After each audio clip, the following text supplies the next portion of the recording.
नमस्कार दोस्तों, आप देख रहे हैं द पब्लिक टाइम्स। मैं आपका होस्ट और आज हम बात करेंगे उस हालिया बिना रुकावट के टकराव की जिसने फिर से गाजा की हवा गरमा दी है। सबसे पहले याद दिला दूं, 10 अक्टूबर को अमेरिका के मीडिएटेड 20 पॉइंट प्लान के साथ जो सीज फायर हुआ था, उससे उम्मीद ये थी कि युद्ध थमेगा, होस्टेजेस का सवाल सुलझेगा और धीरे धीरे विश्वास बहाल होगा। लेकिन कल सब कुछ बदल गया। नेतन्याहू के आदेश के बाद इजरायली एयरफोर्स ने गाजा पर मल्टीपल पावरफुल स्ट्राइक्स किए। सेंट्रल गाजा के बुरेज रेफ्यूजी कैंप, गाजा सिटी की रेजिडेंशियल बिल्डिंग्स और साउदर्न गाजा खान यूनुस के पास व्हीकल्स। इन हमलों में बताया जा रहा है कम से कम 30 लोगों की मौत और दर्जनों घायल। नागरिक इंफ्रास्ट्रक्चर को भारी नुकसान पहुंचा है।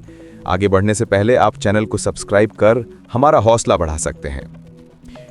तो वजह क्या बताई जा रही है? इजराइल का कहना है कि हमस ने सीज फायर का उल्लंघन किया। राफा में एलिजिडली इजरायली सैनिकों पर हमस के आर्म्ड यूनिट द्वारा हमला हुआ और साथ ही वो होस्टेज बॉडीज की डिलीवरी में गड़बड़ी कर रहे हैं। इजराइल का तर्क है कि हमस जानबूझकर गलत या अनआइडेंटिफाइड बॉडीज दे रहा है और यही बिंदु विवाद का बड़ा कारण बना हुआ है। याद रहे, अब तक हमस ने कुछ डेड बॉडीज रिटर्न की हैं और इजराइल ने भी सैकड़ों पैलेस्टीनियन बॉडीज लौटाए हैं, पर असल में जो बॉडीज इजराइल कहता है वो अभी अनअकाउंटेड हैं।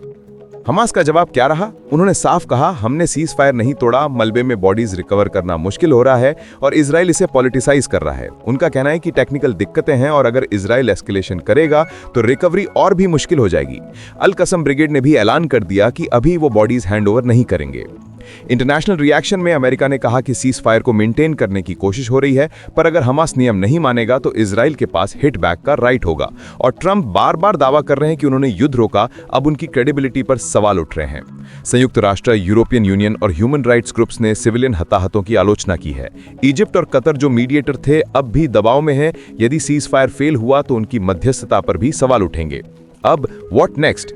3 संभावित रास्ते हैं: डी एस्केलेशन, मीडिएटरों के साथ जल्दी बातचीत और संशोधित शर्तें; सीमित रिटेलिएशन, छोटे छोटे स्ट्राइक्स और टकराव चलते रहेंगे; पूरा कोलैप्स, अगर नियंत्रण खोया तो इजराइल एक मेजर ऑफेंसिव फिर से शुरू कर सकता है और तब क्षेत्रीय अस्थिरता बढ़ने की पूरी संभावना है। हिजबुल्लाह, ईरान बैक्ड मिलिटेंट्स की भूमिका इत्यादि।